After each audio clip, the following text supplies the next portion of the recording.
नमस्कार, मी त्र्यंबक कापडे आणि आपण पाहतात त्र्यंबक कापडे डिजिटल. आज आपण ज्या विषयावर बोलणार आहोत तो फक्त नीट परीक्षेचा विषय नाही, तो या देशाच्या भवितव्याचा विषय आहे.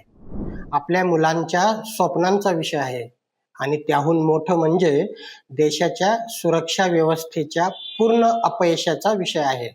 कारण मित्रांनो, ज्या देशात डॉक्टर बनवणारी सर्वात मोठी परीक्षा सुरक्षित नाही, त्या देशात सामान्य माणूस सुरक्षित आहे असं आपण कसं म्हणू शकतो? या विषयावर आपण सविस्तर बोलणारच आहोत. त्याआधी आपल्याला एक विनंती आहे. आपण अजून चॅनलला सबस्क्राईब केलं नसेल तर सबस्क्राईब करा आणि व्हिडिओ आवडला तर लाईक आणि शेअर करा. मंडळी, 3 मे 2026 रोजी झालेल्या नीट परीक्षेला तब्बल 24 लाखांहून अधिक विद्यार्थी बसले होते. देशभरात MBBS या वैद्यकीय अभ्यासक्रमाच्या केवळ 1 ते 1.5 लाख जागा आहेत. त्यामुळं एका सीटसाठी हजारो विद्यार्थी झगडत असतात. अनेकांनी 2-2 वर्ष घरं सोडली, आई वडिलांनी शेती विकली, कर्ज काढलं, काहींनी तर आत्महत्या देखील केल्या. आणि दुसऱ्या बाजूला काय घडलं? पेपर परीक्षा होण्याच्या आधीच बाजारात विकला जात होता. काही ठिकाणी 30 लाख, 50 लाख, अगदी 70 लाख रुपयांपर्यंत डील झाल्याच्या चर्चा समोर आल्या.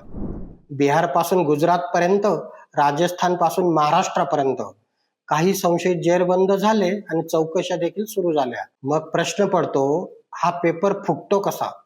कारण हा साधा गुन्हा नाही, हा एखाद्या विद्यार्थ्याने कॉपी केल्यासारखा प्रकार नाही, ही संपूर्ण सिस्टीम मधली फितुरी आहे. पेपर सेट होतो, तो प्रिंट होतो, सीलबंद पाकिटात जातो, पोलीस सुरक्षा असते, डिजिटल म्हणजे GPS ट्रॅकिंग असतं, NTA सारखी केंद्रीय यंत्रणा असते, तरीही पेपर बाहेर येतो म्हणजे नेमकं भगदाड कुठं आहे? आणि मित्रांनो, इथेच खरी भीती सुरू होते.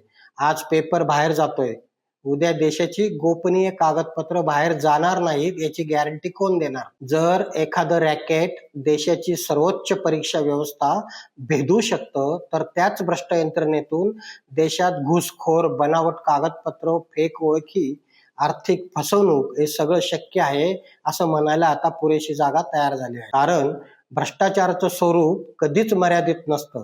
जो अधिकारी काही लाख रुपयांसाठी पेपर विकू शकतो, तो उद्या देशाची माहिती विकणार नाही याची खात्री कोण देणार? आपण सतत सीमांवरच्या सुरक्षेबद्दल बोलतो, पण देश आतून पोखरणारे हे पांढरपेशी दलाल अधिक धोकादायक नाहीत का? आणखी एक मोठा प्रश्न.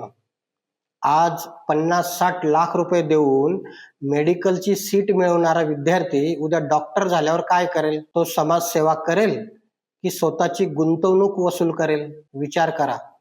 एक गरीब पण हुशार विद्यार्थी 650 मार्क घेऊन बाहेर राहतो आणि पैशांच्या जोरावर दुसरा कोणी सीट घेतो. मग उद्या ऑपरेशन थिएटरमध्ये तुमच्या जीवावर प्रयोग कोण करणार? गुणवत्तेवर नाही तर पैशावर डॉक्टर तयार होऊ लागले आहेत. समाज सुरक्षित राहणार आहे का? आज भारतात डॉक्टरांवर विश्वास ठेवला जातो कारण त्या पदामागे गुणवत्ता आहे, मेहनत आहे, त्याग आहे. पण जर त्यामागे दलाली आली तर डॉक्टर आणि कसाई यांच्यात फरक काय उरणार? ही फक्त पेपर फुटी नाही, हा देशाच्या भविष्यासोबतचा मोठा खेळ आहे. आणि सर्वात दुर्दैवी गोष्ट म्हणजे प्रशासनाचा बोटचेपेपणा उघड. दरवर्षी तोच प्रकार. पेपर फुटतो, विद्यार्थी रस्त्यावर उतरतात, चौकशी समित्या बसतात, सरकार म्हणतं तपास सुरू आहे. पण कधी एखादा मोठा मासा पकडला जातो का? कधी एखादा शिक्षण सम्राट जेलमध्ये जातो का? कधी एखाद्या मोठ्या अधिकाऱ्याची संपत्ती जप्त होते का? तर नाही. कारण ही साखळी खूप मोठी आहे. कोचिंग माफिया, भ्रष्ट अधिकारी, राजकीय संरक्षण आणि पैशांची भूक या सगळ्यांनी मिळून शिक्षणाला बाजार बनवलाय. डिजिटल इंडिया म्हणणाऱ्या देशात अजूनही परीक्षा सुरक्षित घेता येत नाही. ही किती मोठी शोकांतिका आहे. आज चीन, अमेरिका, जापान आर्टिफिशियल इंटेलिजन्सवर काम करतायत आणि आपण अजून पेपर फुटू नये म्हणून झगडतोय. आपल्या देशात लाखो तरुण मेहनत करतायत, पण सिस्टीम त्यांची स्वप्न विकतोय. मित्रांनो, हा विषय फक्त विद्यार्थ्यांचा नाही, हा प्रत्येक पालकाचा विषय आहे, हा देशाच्या प्रामाणिक तरुणांचा विषय आहे आणि हा राष्ट्रीय सुरक्षेचाही विषय आहे. कारण जेव्हा यंत्रणा पैशांसमोर झुकते तेव्हा देश आतून कमकुवत होतो. आज माझा थेट सवाल सरकारला आहे.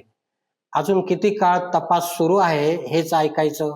अजून किती विद्यार्थ्यांचं भविष्य उद्ध्वस्त झाल्यावर जाग येणार आहे? पेपर फुटी करणाऱ्यांना देशद्रोहासारखी कठोर शिक्षा का नाही? ज्यांनी लाखो विद्यार्थ्यांचा विश्वास तोडला त्यांना फक्त अटक पुरेशी आहे का? आता वेळ आली आहे कठोर कारवाईची, पूर्ण पारदर्शकतेची आणि शिक्षण व्यवस्थेच्या शुद्धीकरणाची. नाहीतर आज पेपर विकले जात आहेत, उद्या संपूर्ण देश विकला जाईल. तुमच्या मुलांच्या भविष्याचा प्रश्न आहे, देशाच्या सुरक्षेचा प्रश्न आहे. तुम्हाला काय वाटतं? या सगळ्याला जबाबदार कोण? सरकार, यंत्रणा, कोचिंग माफिया की आपण शांत बसणारे नागरिक? कमेंट्समध्ये नक्की सांगा आणि पाहत राहा त्र्यंबक कापडे डिजिटल. पुन्हा भेटूया पुढील व्हिडिओत. तोपर्यंत नमस्कार. जय हिंद, जय महाराष्ट्र.